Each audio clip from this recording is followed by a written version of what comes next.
بندہ روتا ہے تو اللہ اپنے فرشتوں سے کہتا ہے زمین پر بھیج کر کہ فلاں بندہ فلاں جگہ پر بیٹھا ہے اور رو رہا ہے، اسے تسلی دو، اسے چپ کرواؤ۔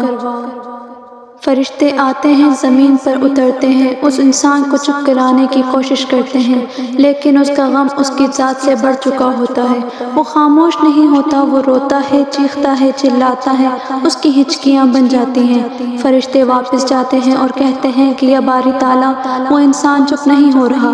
وہ روئے جا رہا ہے، جانے اسے ایسا کیا دکھ ہے، ایسا کیا غم ہے جو اس کی ذات کے اندر موجود ہے کہ وہ چپ نہیں ہو رہا۔ ہم نے بہت زیادہ اسے چپ کروانے کی کوشش کی،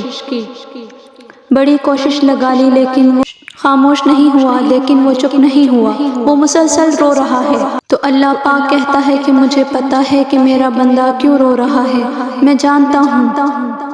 کیونکہ میں نے اس سے اس کی بہت ہی دل عزیز انسان لے لیا ہے، اور اسے اس بات کا غم ہے، اور اس غم کی وجہ سے اس کا کلیجہ پھٹا جا رہا ہے اور وہ رو رہا ہے، لیکن میں ہی اپنے بندے کے دل میں یہ بات ڈالوں گا کہ اسے اس سے بہتر عطا کروں گا جو اس سے چھن گیا ہے۔